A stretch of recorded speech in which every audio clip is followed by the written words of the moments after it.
ባለፈው ያየነው የአማኞች ክህነት የሚል ርዕስ ጀምረን ለሁለት ይከፈላል ብለናል። አንደኛው የአማኞች የወል ወይም የጋራ ክህነት፣ ኢንዲቪጁዋል ካህናት አይደለንም፣ ግን አማኞች በአንድነት ያለን የክህነት ወገን ነን። ካህን በእግዚአብሔርና በሰው መካከል መካከለኛ ነው። በእግዚአብሔር ዘንድ ሰዎችን ይወክላል። ይህንን የሚያደርገው ክርስቶስ ኢየሱስ ብቻ ነው ብለናል። ቤተ ክርስቲያን እንደ ክርስቶስ አካልነቷ ይሄንን ስለምትጋራ እያንዳንዱ አማኝ በቤተ ክርስቲያን ውስጥ የሚጫወተው ሚና ይኖረዋል እንጂ ይሄ ክህነት ኢንዲቪጁዋል የሆነ ክህነት አይደለም።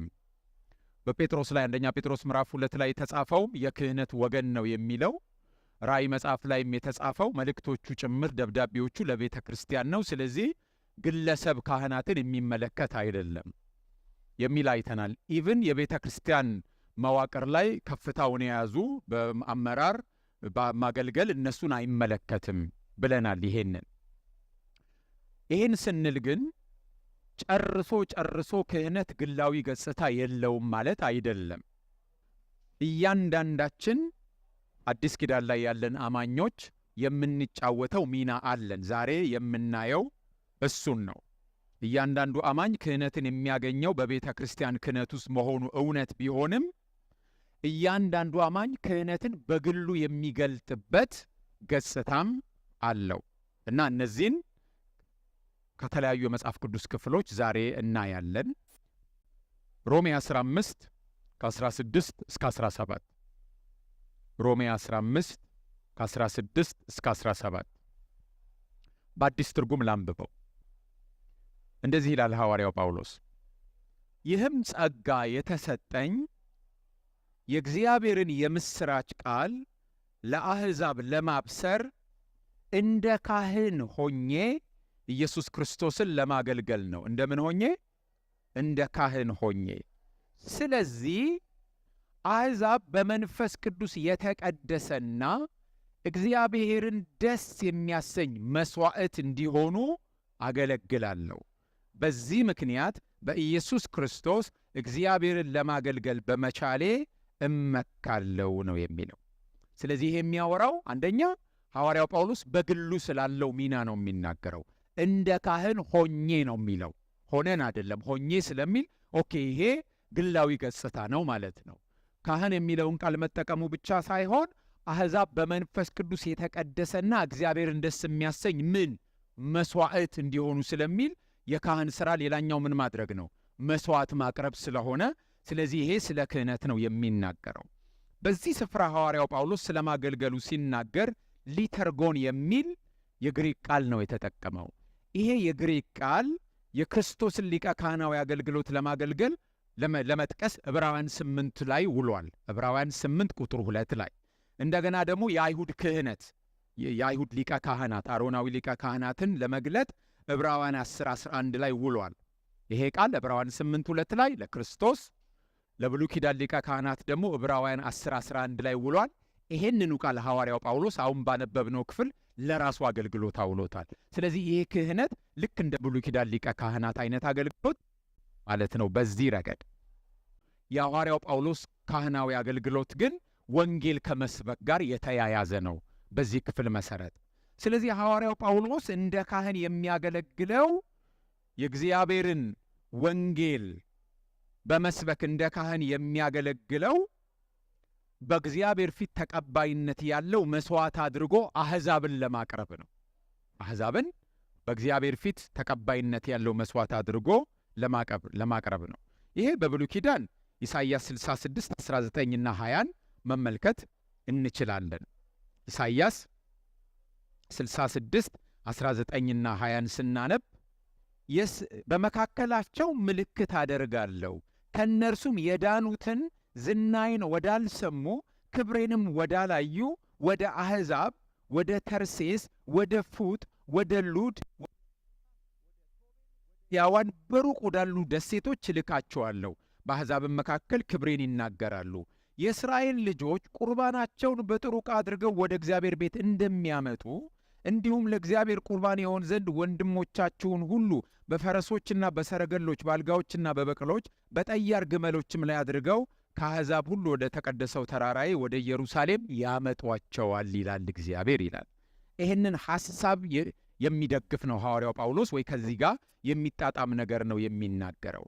አሁን አሕዛብ ራሳቸው ለእግዚአብሔር መሥዋዕት አድርገው እያቀረቡ አይደለም። ክፍሉ የሚለው ምንድን ነው? ስለዚህ አሕዛብ በመንፈስ ቅዱስ የተቀደሰና እግዚአብሔርን ደስ የሚያሰኝ መሥዋዕት እንዲሆኑ አገለግላለሁ። አሕዛብ ራሳቸው አይደለም ራሳቸውን የሚያቀርቡት። ማን ነው የሚያቀርባቸው? ሐዋርያው ጳውሎስ ነው። የካህን ሥራ ምን ማድረግ ነው? መሥዋዕት ማቅረብ ነው። ስለዚህ ሐዋርያው ጳውሎስ እዚህ ጋር እንደ ካህን ወንጌል ሰብኮ የዳኑትን ለእግዚአብሔር መሥዋዕት አድርጎ ያቀርባል። እንግዲህ በዚህ ክፍል መሥዋዕትነትም በቁሙ የሚተረጎም አይደለም። መጥተው አይታረዱም። ካህንም ዘይቤ ነው፣ ሜታፎር ነው። ካህንም መሥዋዕትም እዚህ ቦታ የተጠቀሱት ሜታፎሪካል በሆነ ሁኔታ፣ ተምሳሌታዊ በሆነ ሁኔታ እንጂ በቁሙ የሚተረጎም አይደለም። አሕዛብ ኢየሩሳሌም ቤተ መቅደስ ውስጥ ተሳትፎ እንዳይኖራቸው ቢገለሉም አሁን ግን በሐዋርያው ጳውሎስ አገልግሎት በወንጌል ተቀድሰው እግዚአብሔርን ደስ የሚያሰኝ መሥዋዕት ሆነው ይቀርባሉ። በጣም ያስገርመው ነገር ሐዋርያት ሥራ 21-27 ላይ ሐዋርያው ጳውሎስ የተያዘው ችግር የተፈጠረበት ከአሕዛብ መካከል አንዱን ቤተ መቅደስ አስገብቷል ተብሎ ነው። የግሪክ ሰው አምጥቶ አስገብቷል ተብሎ ተብሎ ተያዘ። ዋናው አገልግሎቱ አሕዛብን እንደ ካህን አምጥቶ ለእግዚአብሔር መሥዋዕት ስንቶች እየቀረቡ ነው፣ እነሱ ግን አንድ ሰው አስገብቷል ብለው ነው ያን የፈጠሩት። ሐዋርያው ጳውሎስም ይህን ሮሜን ሲጽፍ ይህንን አስቦት ይሆን? ይህንን ድርጊት ማለቴ ነው። ቅዱስ ጳውሎስ የወንጌል አገልግሎትን እንደ ካህን መሥዋዕት ከማቅረብ ጋር ማመሳሰሉ ለሱ ብቻ ሳይሆን ለእያንዳንዱ አማኝም የሚሆን ነገር ነው። ይህ አምልኮና ምስክርነት ነው። ስለዚህ እኛም ይህንን ልናደርግ እንችላለን። ለአሕዛብ ላልዳኑ ወንጌል እንደ ካህን በመመስከር መሥዋዕት እንዲሆኑ በማቅረብ በግላችን ኢንዲቪጁዋሊ ይህንን የክህነት አገልግሎት ልንፈጽም እንችላለን።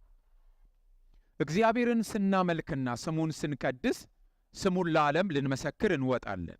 በምስክርነታችን ወደ እግዚአብሔር የመጡትን ሰዎች ለእግዚአብሔር በመሥዋዕት እናቀርባለን። ይሄንን እነሱም ደግሞ አንዴ ከቀረቡ በኋላ እግዚአብሔርን እያመለኩ እንደ ካህን ሆነው ሌሎችን እንደገና ለማምጣት ይተጋሉ። ስለዚህ የሚቀጥል ነውና ሐዋርያው ጳውሎስ እግዚአብሔርን ለማገልገል ይመካለው ቢል ምን ያስገርማል? ሐዋርያው ጳውሎስ የራሱንና የሌሎቹን አገልግሎት ከክህነትና ከመሥዋዕትነት ጋር አገናኝቶ የሚገልጥበት ሌላም ስፍራ አለ። ይህንን ደግሞ ፊልጵስዩስ ምዕራፍ 2:17 ላይ እናያለን።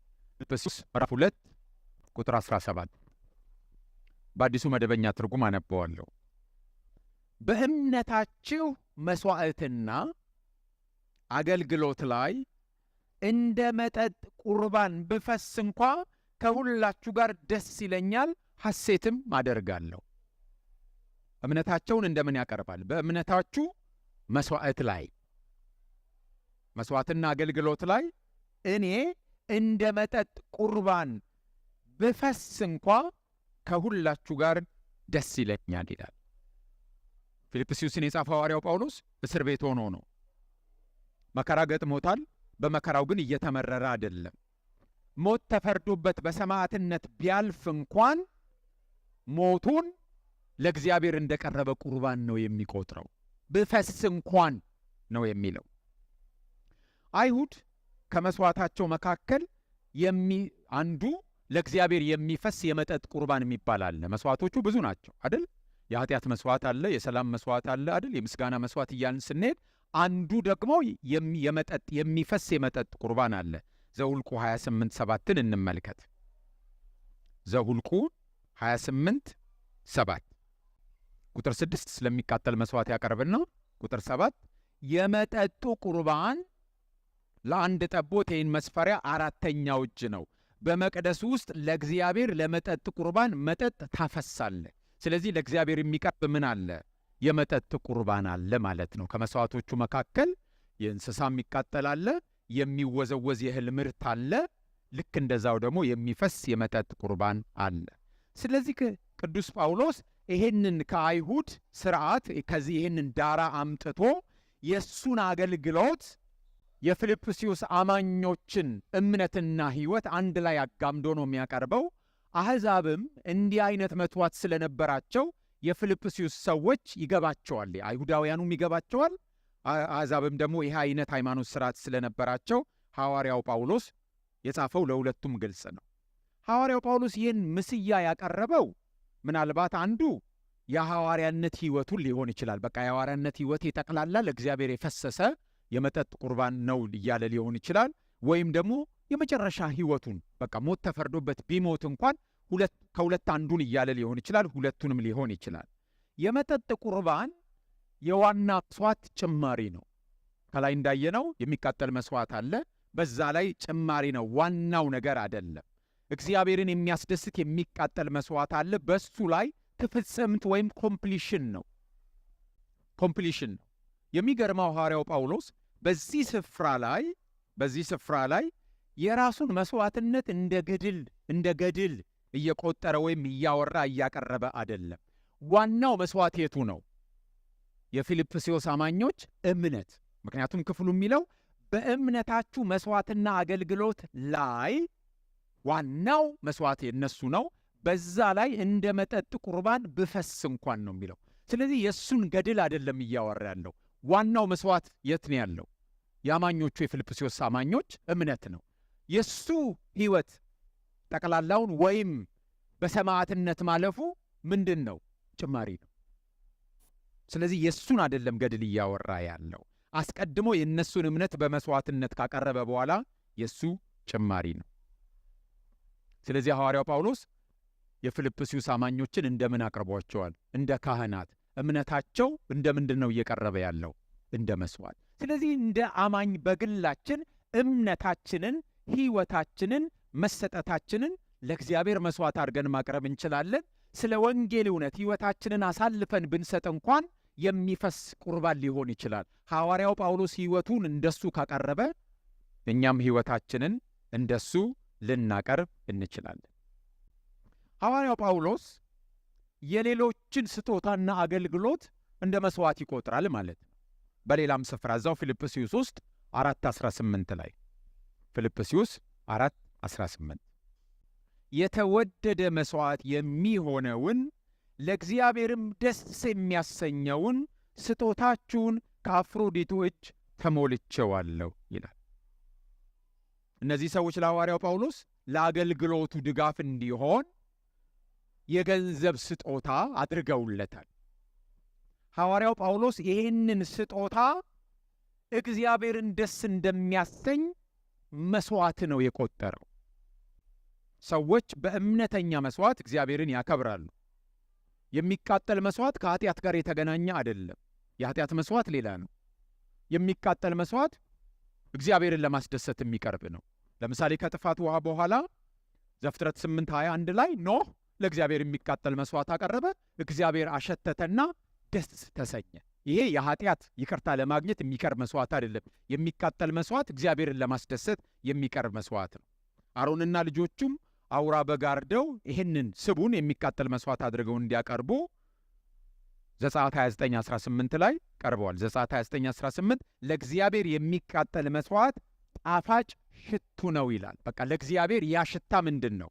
ጣፋጭ፣ እግዚአብሔርን ደስ የሚያሰኝ ነው። ይሄ የምስጋና መስዋዕት ነው፣ የኃጢአት መስዋዕት አይደለም። የሚቀርበውም ለእግዚአብሔር ጣፋጭ ሽታ በመሆኑ ነው። ዘሌዋውያን 1:9 ላይ ወይም ደግሞ እዛው ዘሌዋውያን 1 ቁጥር 13 ቁጥር 17 ላይ ማየት ትችላላችሁ። ዘሌዋውያን ምዕራፍ 1 ቁጥር 9 ቁጥር 13 ቁጥር 17 እንደሚነግረን ለእግዚአብሔር የሚቀርብበት ምክንያት ኃጢአት ለማስተሰረይ አይደለም። የሚቃጠል መስዋዕት ሽታው ጣፋጭ ስለሆነ እግዚአብሔርን ለማስደሰት ነው የሚቀርበው። ብዙ አይነት መስዋዕት ነው ያለው። ይሄ እግዚአብሔርን ለማመስገን፣ እግዚአብሔርን ለማስደሰት፣ በቃ ለማስደሰት ብቻ ነው የሚቀርበው የሚቃጠል መስዋዕት።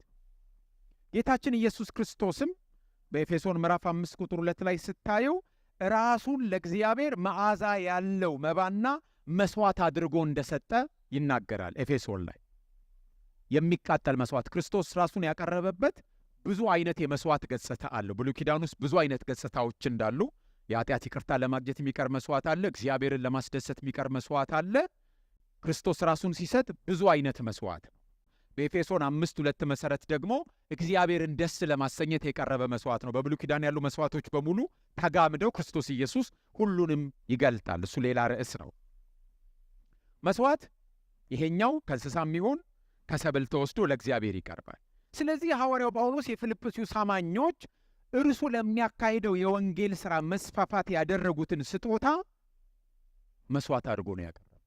ስለዚህ ተራ ስጦታ፣ የገንዘብ እርዳታ ወይም ደግሞ የአገልግሎት እገዛ ብቻ አይደለም። ለሐዋርያው ጳውሎስ ምንድን ነው? እግዚአብሔርን የሚያስደስት የተወደደ መስዋዕት። የገንዘብ እርዳታ ስላረጋችሁልኝ አይደለም የሚለው፣ በገንዘብ ስለደገፋችሁኝ አይደለም የሚለው፣ አገልግሎቴን ስለረዳችሁኝ አይደለም የሚለው። እውነት ነው፣ ይሄ ሁሉ ነው። ሐዋርያው ጳውሎስ ግን ይሄንን ለእግዚአብሔር የሚቀርብ የሚቃጠል መስዋዕት ነው፣ ደስ የሚያሰኘው ነው።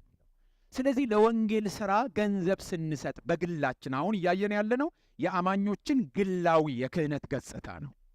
ስለዚህ በግላችን ለወንጌል ሥራ ገንዘብ ስንሰጥ፣ ለወንጌል ሥራ መስዋዕታዊ የሆነ ነገር ስንሰጥ ያ ዝም ብሎ አገልግሎት መደገፍ ሳይሆን ለእግዚአብሔር ምን ማቅረብ ነው? መስዋዕት ማቅረብ። እንደዚህ መቁጠር አለብን፣ እንደዚህ መውሰድ አለብን። እነዚህ ሰዎች ከጉድለታቸው ነው ያደረጉት እና ምን ይላል? የሚቃጠል መስዋዕት ነው። ስለዚህ ዛሬም እያንዳንዳችን በግላችን ይሄንን ማድረግ እንችላለን። በግላችን የክህነት አገልግሎቴ ምንድን ነው ከተባለ ሶስተኛችን ነው አይደል? ዛሬ ይሄኛው ነው ማለት ነው፣ መስጠት ማለት ነው። ሮሜ 12:1 ላይ ደግሞ ሌላኛውን ያወራል ሐዋርያው ጳውሎስ። ሮሜ 12:1 እንግዲህ ወንድሞች ሆይ ሰውነታችሁን እግዚአብሔርን ደስ የሚያሰኝና ሕያው ቅዱስም መሥዋዕት አድርጋችሁ ታቀርቡ ዘንድ በእግዚአብሔር ርኅራኄ እለምናችኋለሁ፣ እርሱም ለአእምሮ የሚመች አገልግሎታችሁ ነው ይላል ሐዋርያው ጳውሎስ። በዚህም ስፍራ አማኞች እግዚአብሔርን ደስ የሚያሰኝ ንጹሕ የሆነ መልካም የሆነ ሕያው ቅዱስ የሆነ መሥዋዕት ማቅረብ ይችላሉ። የካህን ሥራ ይህን ማቅረብ ነው። አማኞች መንፈሳዊ መሥዋዕት ያቀርባሉ እንጂ በዚህ ዘመን የደም መሥዋዕት አናቀርብም። መሥዋዕት የማቅረብ አምልኮ ከተቀደሱ ቦታዎች ከሆነ ጊዜ ከአንዳንድ ድርጊቶች ጋር ብቻ የታሰረ አይደለም። እያንዳንዱን የሕይወታችንን ገጽታ ይዳስሳል። እሁድ እሁድ ብቻ አይደለም፣ ሁል ቀን። በቤተ ክርስቲያን ብቻ አይደለም፣ ሁሉ ቀን። መንፈሳዊ የምንለውን ነገር ብቻ ሳይሆን ሁሉንም ነገራችንን የሚመለከት ነው መሥዋዕት የማቅረብ አገልግሎት። ስለዚህ ሐዋርያው ጳውሎስ አማኞች ሥጋቸውን፣ ሰውነታቸውን እግዚአብሔርን ደስ የሚያሰኝ መሥዋዕት አድርገው ማቅረብ እንደሚችሉ እየነገረ ይጋብዛቸዋል። በግሪክ ፍልስፍና አፍላጦናዊ ወይም ፕላቶኒክ ማለት ነው። አፍላጦናዊ በሆነ አስተሳሰብ በሥጋ ይታፈራል። ሥጋ የነፍስ እስር ቤት ነው። ስለዚህ ሰው ከሥጋ እስር ቤት ነፍስ እንድትወጣ ነው የሚናፍቁት በዛ ፍልስፍና። ዛሬም እንደዚህ የሚያስቡ ክርስቲያኖች አሉ። ሐዋርያው ጳውሎስ ግን የሚለው እንደዛ አይደለም። ብዙዎች እግዚአብሔር ልብን ነው የሚፈልገው ሥጋን አይደለም ብለው ያመነፍሳሉ፣ ስፒሪቹዋላይዝ ያደርጋሉ። ሐዋርያው ጳውሎስ የሚለው ግን ውስጣዊ አምልኮ ብቻ በቂ አይደለም፣ ውጫዊም ያስፈልጋል። ልባችሁን ብቻ ሳይሆን ሥጋችሁንም ልትሰጡ ትችላላችሁ ነው የሚለው። ሥጋችንን፣ ሰውነታችንን ለእግዚአብሔር መስጠት መንፈሳዊ አገልግሎት ነው። ሮሜ 8:11-13 እንደሚናገረው ሥጋዊ ሥራን መግደል፣ የሥጋን ሥራ መግደል ብቻ ሳይሆን ብልቶቻችንን ለእግዚአብሔር መስጠት ተገቢ ነው። ይህን መሥዋዕት ማን ማቅረብ ይችላል? እያንዳንዱ አማኝ፣ እያንዳንዱ ክርስቲያን የራሱን ሥጋ፣ የራሱን ቦዲ፣ የራሱን ሰውነት ለእግዚአብሔር ሊሰጥ ይችላል። ስለዚህ በዚህ ቦታ ሮሜ 12:1 ላይ የተጠቀሰው መሥዋዕት ምናዊ ገጽታ ነው? ግላዊ የክህነት ገጽታ ነው ማለት ነው። ሌላ ደግሞ ዕብራውያን 13 ከ15-16 ዕብራውያን 13 ከ15-16 በአዲሱ መደበኛ ትርጉም አነባለሁ። ስለዚህ ዘወትር የምስጋናን መሥዋዕት ይኸውም ለስሙ የሚመሰክሩ የከንፈሮችን ፍሬ በኢየሱስ አማካይነት ለእግዚአብሔር እናቅርብ። መሥዋዕት ነው አይደል የሚለው? የምስጋናን መሥዋዕት ደግሞም መልካም ማድረግንና ያላችሁን ከሌሎች ጋር መካፈልን አትርሱ። ለምን? እግዚአብሔር ደስ የሚሰኘው እንደዚህ ባለው መስዋዕት ነውና። ስለ መስዋዕት ነው የሚያወራው። ሁለቴ ነው የጠቀሰው። ዕብራውያን አማኞች መስዋዕት የላቸውም፣ መሠዊያ የላቸውም የሚል ነቀፌታ ቀርቦባቸው ሊሆን ይችላል። ለዚህ ነው ዕብራውያን ጸሐፊ ለአንዴና ለመጨረሻ ጊዜ ክርስቶስ መስዋዕት ሆኖልናል ብሎ የሚናገረው 9:26 እና 10:12 ላይ። ነገር ግን እንደዛም ብሎ ምን ይላል? መሠዊያ አለን ይላል። ቁጥር 10 ላይ ተመልከቱት። ቁጥር 10 ላይ መሠዊያ አለን ነው የሚለው። ክርስቶስ ለአንዴና ለመጨረሻ ጊዜ ምን ሆኗል? መስዋዕት ሆኗል። ግን መሠዊያ አለን ከማለት አላገደውም። ስለዚህ መልእክቱ የተጻፈላቸው አማኞች የኃጢአት መስዋዕት ማቅረብ ባያስፈልጋቸውም ሌላ መስዋዕት ግን ማቅረብ ይችላሉ። የኃጢአት መስዋዕት አናቀርብም፣ ክርስቶስ መስዋዕት ሆኖልናል። ሌላ መስዋዕት ግን እንችላለን። እስካሁን ያየናቸውን መስዋዕቶች ማቅረብ እንችላለን። አንዱ ምንድነው? እዚህ ጋር ያለው የምስጋና መስዋዕት ግን ማቅረብ እንችላለን። የሚቃጠል መስዋዕት ማቅረብ እንችላለን። የምስጋና የደም ሳይሆን እግዚአብሔርን ደስ የማሰኘት የኃጢአት መስዋዕት ልናቀርብ አንችልም። ክርስቶስ አንድ ያቀርቦታል። ከዛ ውጭ ግን እናቀርባለን። ግን በማን በኩል ነው የምናቀርበው?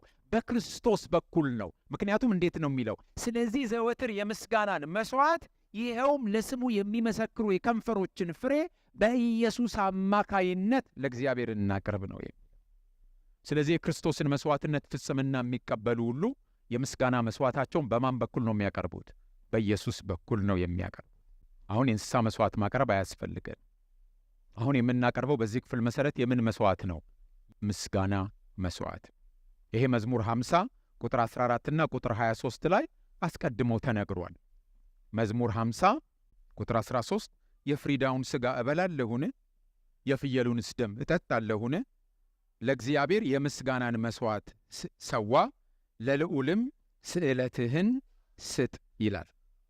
ቁጥር 23 ደግሞ ምስጋና የሚሰዋ ያከብረኛል። መስዋዕት ነው። ምን የሚሰዋ? ምስጋና። ስለዚህ ሐዋርያው ጳውሎስ ያንን ታሳቢ በማድረግ ነው የብሉይ ኪዳኑ የምስጋና መስዋዕት በቤተ መቅደስ የሚቀርብ የእንስሳ መስዋዕት ነው፣ ወይም በሱ ይታጀባል። ዘሌዋውያን 7:12ን ማየት እንችላለን።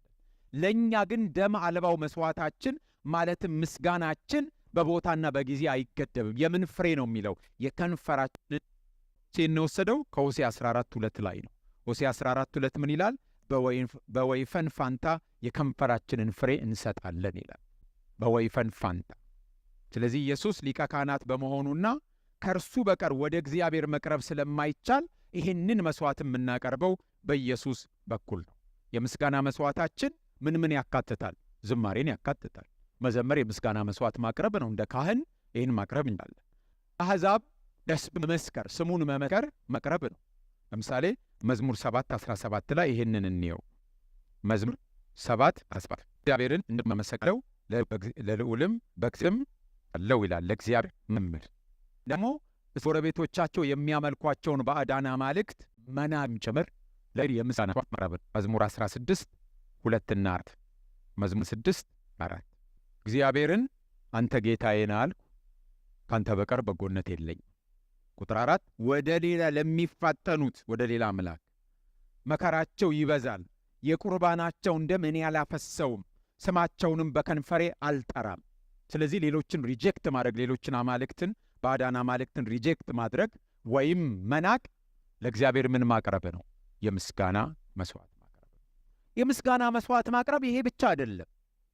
ደግመን ቁጥሩን እናንብበው፣ ዕብራውያን 13ን። ስለዚህ ዘወትር የምስጋናን መስዋዕት ይኸውም ለስሙ የሚመሰክሩ የከንፈሮችን ፍሬ በኢየሱስ አማካይነት ለእግዚአብሔር እናቅርብ። ደግሞም መልካም ማድረግንና ያላችሁንም ከሌሎች ጋር መካፈልን አትርሱ። እግዚአብሔር ደስ የሚሰኘው እንደዚህ ባለው መስዋዕት ነው። ስለዚህ ማመስገን ብቻ ሳይሆን ምንድን ነው? ለሌሎች መልካም ማድረግና ያለንን ነገር ከሌሎች ጋር መካፈል። ስለዚህ ለጋስነትንም ይጨምራል። ለእግዚአብሔር መስዋዕት ማቅረብ ለጋስነት። እነዚህን ችላ ማለት መስዋዕት ማጉደል፣ ለጋስነትን ማጉደል፣ ለሌሎች ደግነት ማድረግን ማጉደል፣ መስዋዕትን ማጉደል ነው። ይሄ በብዙ መንገድ ሊገለጥ ይችላል። እዛው 13 ላይ ከ1 እስከ 3 ብናነብ ዕብራውያን 13 ነው ያለነው። ከ1 እስከ 3 ብናነብ የሚጠቅሳቸው ነገሮች አሉ። እንደዚህ ይላል፣ የወንድማማች መዋደድ ይኑር፣ እንግዶችን መቀበል አትርሱ። በዚህ አንዳንዶች ሳያውቁ መላእክትን በእንግድነት ተቀብለዋልና ከእነርሱ ጋር እንደታሰረ ሆናችሁ እስሮችን አስቡ፣ የተጨነቁትንም ራሳችሁ ደግሞ በሥጋ እንዳለ ሆናችሁ አስቡ ይላል። ስለዚህ ምንድን ነው እየተናገረ ያለው ማለት ነው? ለሌሎች በጎነት ማድረግ ምንን ያካትታል ማለት ነው? በወንድማማች መዋደድን፣ እንግዶችን መቀበልን፣ እስረኞችን ማስታወስን ያካትታል። ምንድን ነው ይሄ? እግዚአብሔርን ደስ የሚያሰኝ መስዋዕት ነው። ቁጥር 4ና 5 ስናነብ ምን ይለናል? መጋባት በሁሉ ዘንድ ክቡር፣ መኝታውም ንጹሕ ይሁን። ሴሰኞችና መንዘሮችን ግን እግዚአብሔር ይፈርድባቸዋል። አካሄዳችሁ ገንዘብን ያለ መውደድ ይሁን፣ ያላችሁም ይብቃችሁ፣ እርሱ ራሱ አልለቀም ከቶም አልተውህም ብሏልና። ስለዚህ የትዳር ቃል ኪዳንን በታማኝነት መወጣት፣ ገንዘብን ያለ መውደድም እዚህ ውስጥ የሚካተቱ ናቸው። የምዕራፉ ሐሳብ ይህን ስለሚዘረዝር ማለት ነው። የፊተኛው ምዕራፍም ሲደመደም እግዚአብሔርን በዚህ መልኩ በፍርሃትና በጥንቃቄ ማምለክን ያካትታል። ምዕራፍ 12 የመጨረሻዎቹ ቁጥሮች እነዚህን የሚናገሩ ናቸው። በተለይ 28ና 29ን ስንመለከት እንደሱ ይለናል። ስለዚህ የማይናወጥን መንግሥት ስለምንቀበል በማክበርና በፍርሃት እግዚአብሔርን ደስ እያሰኘን የምናመልክበትን ጸጋን የያዘ አምላካችን በእውነት የሚያጠፋ እሳት ነውና ይላል። ስለዚህ እግዚአብሔርን በመፍራት ማክበር፣ ማምለክ ለእግዚአብሔር ምን ማቅረብ ነው? መስዋዕት ማቅረብ። ስለዚህ ወንድ ሴት ሳይባል ሁላችንም እግዚአብሔርን በፍጹም ሁለንተናችን እንድንወድ ታዘናል። ይሄ አምልኮ ነው። አምልኮ ደግሞ ከሁሉ የላቀ ስነ ምግባር ነው፣ ወይም ስነ ምግባራዊ ተግባር ነው። በብሉይ ኪዳን የነበረው አምልኮ ካህናትን፣ ቤተ መቅደስንና መስዋዕትን ያካትት ነበር፣ የብሉይ ኪዳኑ አምልኮ። በአዲስ ኪዳን ግን ክርስቶስ በመምጣቱ በእግዚአብሔር መንግሥት ውስጥ ያለ አምልኮ ከብሉይ ኪዳኑ የተለየ ነው። አማኞች የእግዚአብሔር ቤተ መቅደስ ነን። ስለዚህ ቤተ መቅደስ መሄድ አይደለም የሚያስፈልገን። አማኞች ወንድ ሴት ሳይባል ሁላችን የንጉሥ ካህናት ወይም የመንግሥተ ካህናት ኪንግደም ኦፍ ፕሪስትስ መንግሥተ ካህናት ዜጎች ነን። ስለዚህ በብሉይ ኪዳን ያስፈልግ የነበረው በአምላኪዎችና በእግዚአብሔር መካከል ጥቂቶች ነበሩ። አሁን እሱ ቀርቷል። በእኛ በአምላኪዎችና በእግዚአብሔር መካከል ያለው ማን ነው? ክርስቶስ ኢየሱስ ነው። ምስጋናችንም አምልኳችንም የሚሄደው በዛ በኩል ነው። ስለዚህ ሁላችንም በክርስቶስ ኢየሱስ በኩል መስዋዕት እናቀርባለን። ከኛ የሚጠበቀው ብቸኛ መስዋዕት ራስን ለእግዚአብሔር ማቅረብ፣ የምስጋና የአገልግሎት መስዋዕት፣ ሌሎችን መርዳት፣ ማገዝ፣ አሕዛብን ወንጌል እየሰበኩ ወደ ክርስቶስ ማምጣት የመሳሰሉት ዛሬ ያየናቸው ለወንጌል ሥራ የገንዘብ ስጦታ መስጠት ነው። እነዚህ በሙሉ የአማኞችን ክህነት ግላዊ ገጽታ ያሳያሉ።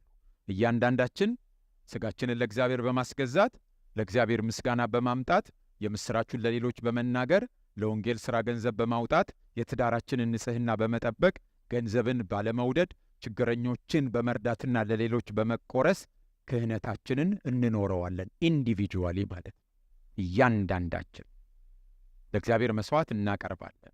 ስለዚህ ከዚህ ጋር የሚያያዘው ክህነት በቤተ ክርስቲያን ውስጥ ወይም በቤተ ክርስቲያን መዋቅር ውስጥ ስፍራ ላላቸው ሰዎች ብቻ የሚተው ሳይሆን እያንዳንዱን አማኝ ወንድ ሴት ሳይል የሚመለከት ነው ማለት ነው።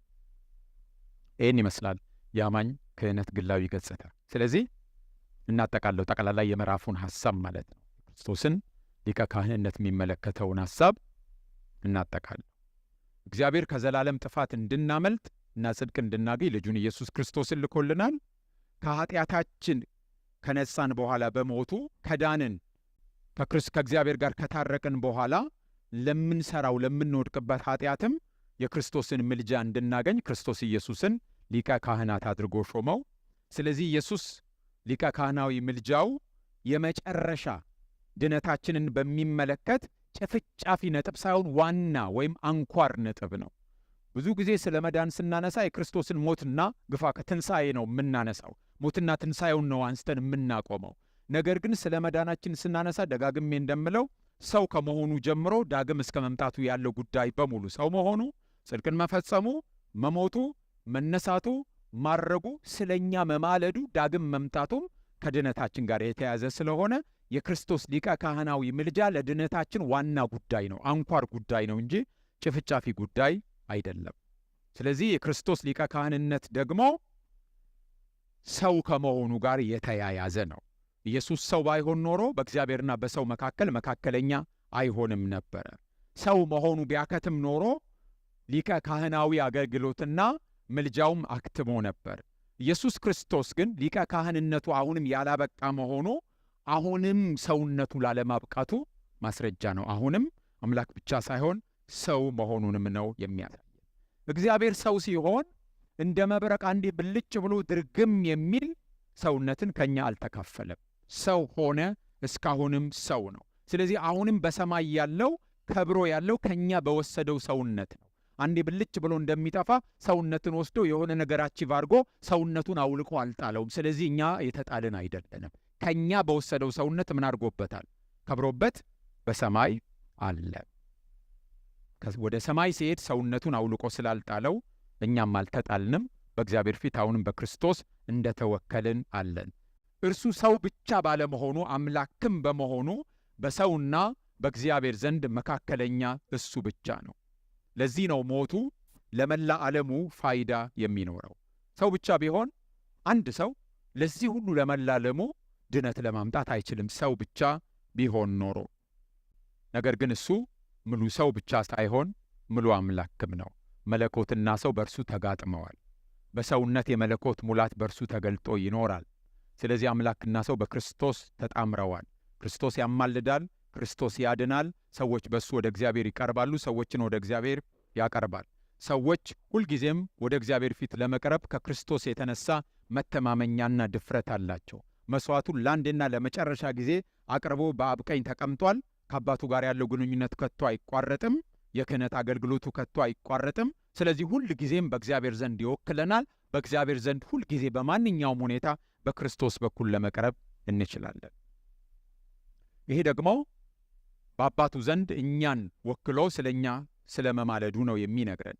ይህ ምልጃው የመስቀል ሞቱ ምትክ አይደለም። የመስቀል ሥራውና ምልጃው አይነጣጠሉ። ምክንያቱም ደሙን ይዞ ነው የቀረበው። ስለዚህ ምልጃው የሚካሄደው ከመስቀል ሞቱ ጋር ተያይዞ ነው። የተነጣጠሉ ነገሮች አይደሉም። መስዋዕት ሆኖ ባይቀርብና ደሙን ይዞ ባያቀርብ ኖሮ ምልጃ የሚለው ነገር አይሰራም። ምልጃ መለመን አይደለም፣ መጸለይ አይደለም፣ ደሙን ይዞ ለእግዚአብሔር መስዋዕት ማቅረብ ነው የሚለውን ተነጋግረናል። ስለዚህ በመስቀል የተፈጸመውን ስርየት ያላካተተ ምልጃ የለም፣ ምልጃውን ያላካተተም ስርየትም የለም። ሁለቱ አይነጣጠሉ። የመስቀል ሞቱን ያላካተተ ምልጃ የለም፣ ምልጃን ያላካተተ ስርየትም የለም። ሁለቱ የተያያዙ ናቸው። የድነታችን ዋጋ የተከፈለው ጌታ መስዋዕት በሆነበት መስቀል ላይ ነው። የክርስቶስ የሰማይ ምልጃ ደግሞ የመስቀል ሞቱን ፍሬ ያስገኝልናል። የዕብራውያን መጽሐፍ ይህንን በደንብ አድርጎ ነው የሚያስረዳን። ድነትን በሙላት ተቀብለን እንድናጣጥም የክርስቶስ ምልጃ ያስፈልገናል። ምንድነው ምልጃው ስንል ከድነት ጋር የተያዘ ነው የሚለውን ሐሳብ እንደማትረሱ ተስፋ አደርጋለሁ። አማኞች የምንገኘው በሁለት ዘመናት መጋጠሚያ ላይ ነው። ስለዚህ ከዚህም የተነሳ የዳኑ ሰዎች በኃጢአት መስራታቸው ስለማይቀር ከፈተና ከድካም ወደ ኋላ ከመንሸራተት ግልጽ አደጋዎች አንጻር የቀረበው የክርስቶስ ምልጃ ወይም የክህነት አገልግሎት ያስፈልገናል። ቀምሰናል፣ በሙላት አላገኘን። የእግዚአብሔር መንግሥት በመካከላችን አለች፣ በሙላት አልመጣቸው። የእግዚአብሔር ልጅነትን ቀምሰናል፣ ግን ደግሞ እንጠብቃለን። ምን እንደሚመስል ራሱ እንናፍቃለን። ድነታችንን ቀምሰናል፣ ግን በሙላት አልተቀበልን። ቤዛነታችንን ቀምሰናል፣ ቤዛነታችንን እንጠብቃለን ማለት ነው። ስለዚህ መጋጠሚያ ላይ ነው ያለነው፣ የዚህኛው ማብቂያ የዛኛው መምጫ ላይ። ስለዚህ በጣም ቻሌንጂንግ ቦታ ነው ያለነው። ስለዚህ በእምነት መጽናት አለብን። አለበለዚያ መንሸራተት ካለ አደገኛ ነው። ግን በራሳችን ኃይል አይደለም የምንጸናው። ራሳችንን የምናቆመው በራሳችን ኃይል አይደለም። የክርስቶስ ምልጃ ደግፎ ያቆመናል እና የክርስቶስ ምልጃ ቤተ ክርስቲያን በማያቋርጥ የኃጢአት ስርየትን የማግኘት ዕድል ነው የሚሰጣት። በእምነት እንድትጸናም ያደርጋታል። ስለዚህ አማኞች ጽድቃቸው ስራቸው አይደለም፣ ጽድቃቸው እምነታቸው አይደለም። ጽድቃቸው በአብ ቀኝ ያለው ክርስቶስ ኢየሱስ ብቻ ነው። አሁን የኃጢአትን ይቅርታ ተቀብለዋል። ከትንሣኤ በኋላ ለሚካሄደው የመጨረሻው ፍርድ ከኃጢአት ነፃ የመሆን ማረጋገጫቸው ክርስቶስ ኢየሱስ ነው። ዛሬ የኃጢአት ይቅርታን መቀበላቸው ነገ ከሚመጣው ፍርድ እንደሚድኑ፣ እንደሚተርፉ፣ እንደሚያመልጡ ማረጋገጫው ዛሬ የተቀበልነው የኃጢአት ይቅርታ ነው። እስከዚያው እኛን ወክሎ በሰማይ ያለው ሊቀ ካህናታችን ኢየሱስ ክርስቶስ የሚሰራልን ሥራ አለው። ይማልድልናል፣ ይታይልናል፣ ያድነናል። የጌታ ስም ብሩክ ይሁን። እንግዲህ እግዚአብሔር ልጅ ትምህርትን በዚህ ማጠናቀቅ እንችላለን ማለት ነው።